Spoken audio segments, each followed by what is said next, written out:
Hello, Fusion fans. Dr. Matt Moynihan here. I'm doing my top 10 government actions to support nuclear fusion. I don't want to make this a partisan issue or get political, but if you're on the liberal side, you definitely want fusion for climate change. And if you're on the Republican side, you definitely want fusion for military applications. The United States has always traded on the fact that we were economically and technologically advanced, and fusion is one of those areas that we need to stay ahead of foreign powers. And so this is the top 10 things that the federal government could do to support nuclear fusion. And in order by significance. So number 1 will be the most significant thing, and number 10 will be the least significant thing. I'm going to start with number 1. So the most significant thing you could do is a fuel cycle demonstration. In broad strokes, what this would be is a neutron source blasting a lithium or lead lithium or some other salt blanket that would then breed tritium, and then you would apply chemical processes to separate out the tritium so you could recycle it. Almost all the fusion approaches that I look at in the industry have some plan to do this kind of thing so that they can breed their own tritium and run their machine using tritium.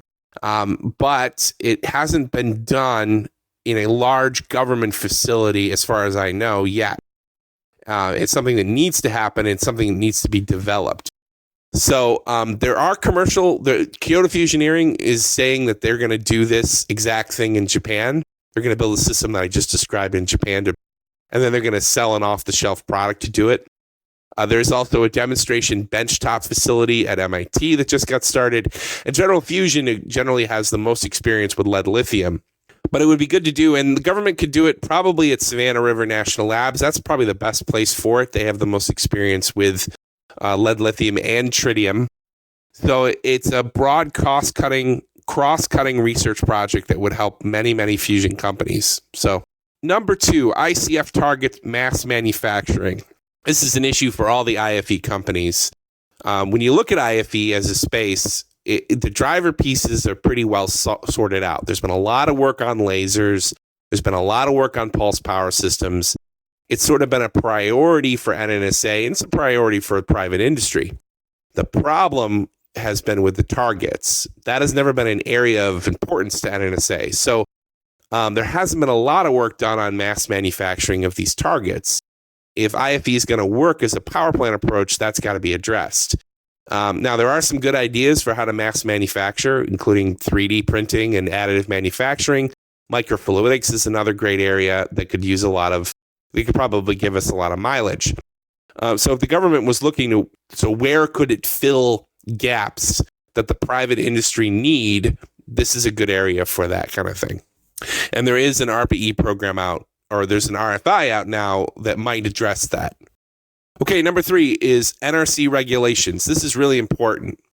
If the NRC puts regulations on fusion power too early, they will really hurt the private space. Fusion is not fission. I want to say that again. Fusion is not fission. Fusion has no meltdowns, which is really important. Meltdowns really drive all the rules, the safety systems, the procedures, the costs of conventional nuclear power plants.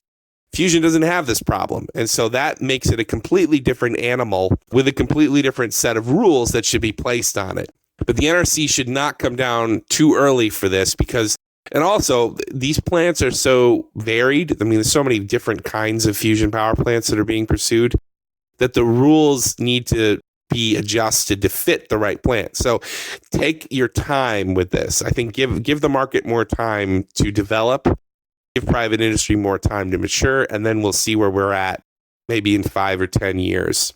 Number 4 is fusion rockets. So last year, 2021, the Fusion Industry Association Space Committee came together to write the first U.S. national plan roadmap for developing fusion rockets. It was a 5-step plan that involved first modeling plasma physics rocket designs using plasma physics codes, 2, testing specific subsystems like material blocks or magnets. 3, building a test stand, which is probably the most significant step. 4 was building something in space, and 5 was actually building the rocket. So the first 3 steps were actually relatively cheap. I think the plan called for something under $40 million for the whole program. And they actually asked for it to be administered through existing bureaucracy like NASA or DARPA or some other program like that. Fusion rockets exist now. There's a set of small companies that have the approach, and they kind of live off of a shoestring budget of grants from NASA or donations or private investment. But this would give them an opportunity to do the next sort of stage of development. So kind of the next step in their development path. They're an interesting technology. They pulled together a lot of existing technology from other industries. So obviously there's nuclear pieces to it, neutronics modeling stuff.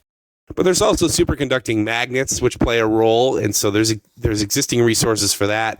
And there's plasma physics involved too. So there's modeling. So we have all those pieces already. They all exist, but they're in different labs and they're under different government agencies. So for instance, magnets are at Florida State under the National Science Foundation. Plasma physics modeling exists under DOE. And the NASA facility has a universal magnet vacuum test stand for testing rocket engines. So if you wanted to do a fusion rocket, you could pull together all those existing resources, save a bunch of money. The problem is you need leadership and coordination between the different agencies, and that's the piece that would be missing.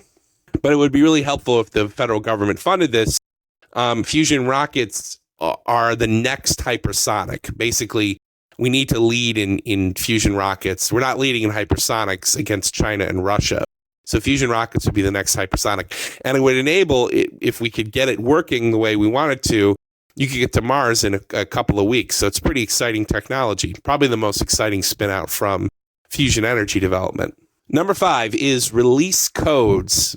This might be a little bit of wishful thinking because I know a lot of these codes are very secret and classified stuff that they probably would never let out. But fusion companies rely on simulation codes to model all kinds of problems in their plants, including thermal mechanical behavior, plasma physics behavior, fluidic behavior, neutronics, blasting of materials, aging studies, that sort of thing. Now, the thing is, the best codes are benchmarked with real-world data, and a lot of that is classified. The codes are classified. The data is classified. There's some unclassified stuff, and it's sort of a mess between classified environments, commercial codes, and then freely available codes that were developed by universities or by online communities. So the whole thing needs to be simplified, standardized, and also, most importantly, clarified around codes communicating with one another. So for instance, you want to have a mechanical code for a CAD model, and you want to have that spit out a boundary condition, which would then go into fluidic code that would model a fluid flow or a molten blanket, which would then spit out a boundary condition, which would then be used for plasma modeling code. So all these codes need to be put together under one umbrella so that fusion companies can use them to design their plant and forecast its behavior before they actually build anything. The government could contribute a great deal here if it wanted to, if you could get some of these codes out of organizational silos and release some of them. And I would think that such a thing would take a review by a government body of some kind to see what codes are actually available for public use or for commercial use. And the companies could pay for licensing for the codes, so it's not like they don't have to give them away for free. But it could be very helpful.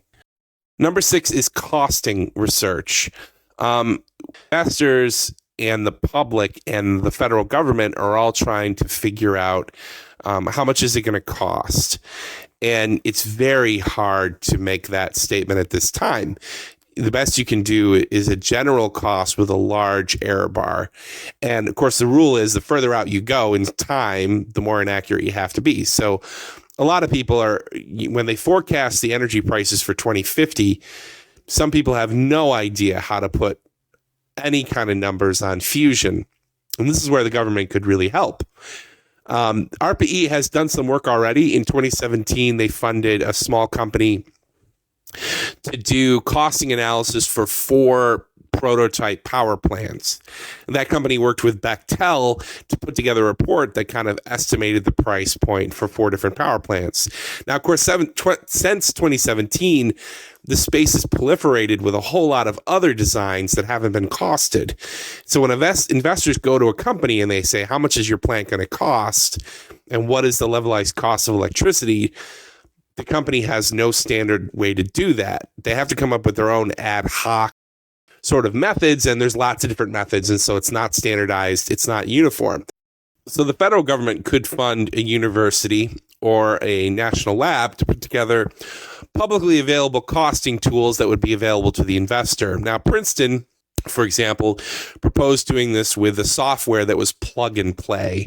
So basically, you get the software, you create a model power plant and you specify, okay, I have 1 heat exchanger, 1 molten blanket, 1 transformer, 1 heat shield. What's my cost? And it would just plug in a cost price for each one of those subcomponents and then spit out a range of values. And then that would tell you what your levelized cost of electricity is. That's the kind of thing that would be really useful if a software tool is publicly available. So this is something that the federal government could do. And you could pair it with some of the universities already have costing or engineering institutes that would do this kind of study. So it's something that government could really help with. Number 7 is magnet testing. So this testing is sort of already taking place at the National High Magnetic Field Lab. And it's an idea that's sort of been borrowed from the UK. So in the United Kingdom, there's a company called Tokamak Energy. And starting in 2009, they built these magnets, superconducting magnets. There were about Frisbee size or hand size magnets that went up in field strength. So they started at 3 Tesla, 5 Tesla, 7, 9. They eventually got all the way up to 19 Tesla and broke a world record, which was big news in the 2019 APS conference. That has since been eclipsed by Commonwealth. But anyway, that sort of progression of field strengths was able to be done because Tokamak Energy had this standard test stand. It was a big container dewar filled with cryogenic fluid. It had instrumentation attached to it. It had power supplies attached to it.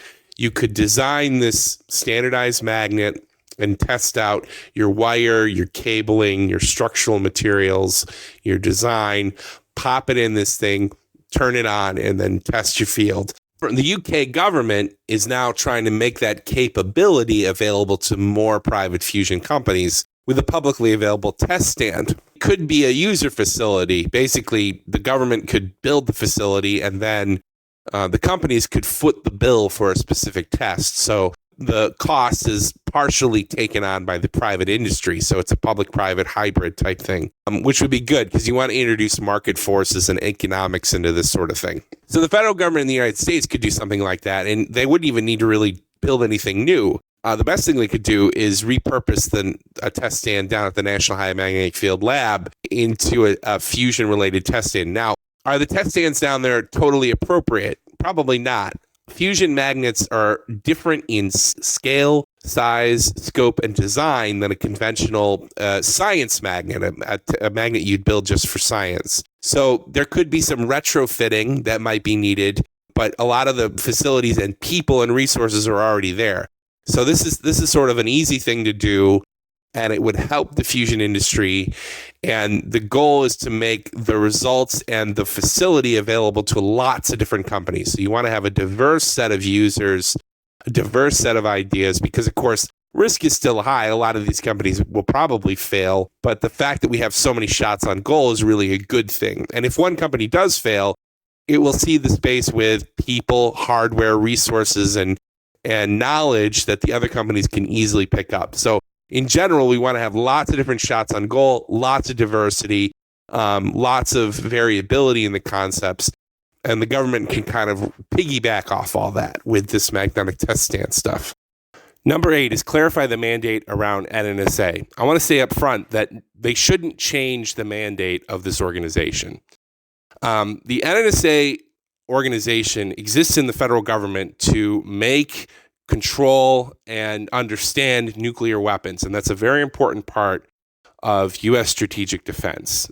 But as fusion energy has grown up around ICF, it has become confusing how NSA should interact with this whole new fusion thing. They have many of the same people, the same hardware, the same skill sets, the same interests, the same talents.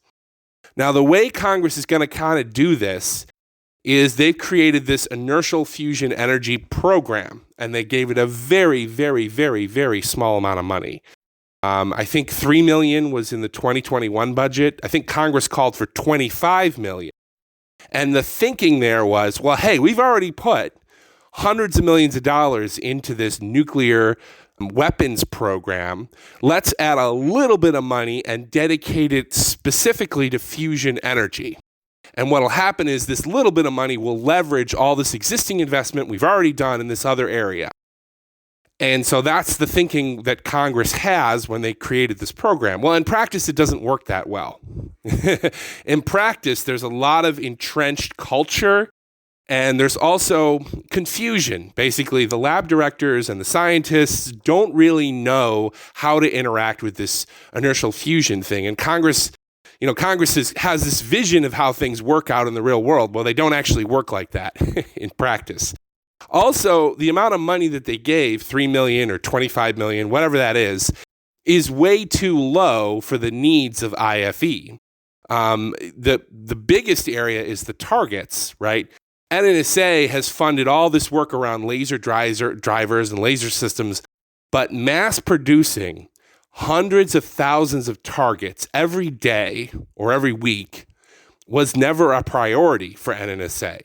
So they have to try to do all that with this small little pot of money, $3 million or whatever. So that's the problem. The problem is twofold. One, the amount of money that we are dedicating to IFE is too small. And two, there's no clarifications about how these two agencies or how these two entities or missions can interact. And so Congress could step in and provide more money, or Congress could step in and try to clarify this further. It's somewhat of a messy process. In practice, what usually happens is people just leave. They just jump from an NSA government facility to a fusion startup, and then they try to come back and foster this public-private partnership growth. So that would be really helpful. Number 9 is streamline, create a process. The cooperative research agreement is a legal agreement that's signed between the company and the government organization, like a national lab. And it's required for any business to be done between the two. And it sort of outlines what the lab will do, and it sort of protects the IP. So it's a really important document. The problem right now is that it takes a long time to sort through. National labs aren't really set up to work with private companies very well. And so some cases it can take as long as 9 months to get a CRADA in place and jump through all the legal hoops required. So that slows everything down. It would be easier if there was one CRADA for all the labs. But right now there's 17 labs with 17 different CRADAs, which means if you're a company and you want to do business with all these different groups, you got to go through the process 17 different times. More than that, it would be easier if the businesses could interact with the labs using commercial terms, the same way that any two businesses would do business together if they were signing some agreement. So there needs to be clarification around this, and this is one of the things that the Department of Energy could really help with, giving direction and clarifying the process from their standpoint. Number 10 is define fusion in state law. I want to clarify this. Fusion is defined as advanced nuclear technologies in federal law, but it's more murky in state law. And the definition of something in legal code is very important because it becomes the basis upon which all other things are written around that thing. So it's defined in federal law, and that's clarified, but it's not defined in state law. And this came up with Commonwealth when they were dealing with the Massachusetts State House. And that would allow fusion companies that build fusion power plants access to the green energy tax credits, which would be helpful. Fusion is a green energy source. It's many times more powerful than a fission source. It's a big baseload source that produces no carbon. It also doesn't melt down, which is the biggest positive. Unlike nuclear power plants you see today that can melt down, fusion does not. It becomes a completely different animal from regulatory, safety, health and safety, and also cost standpoint. Anyway, appreciate your time. Thank you so much for listening. Hope you have a great day. Thanks.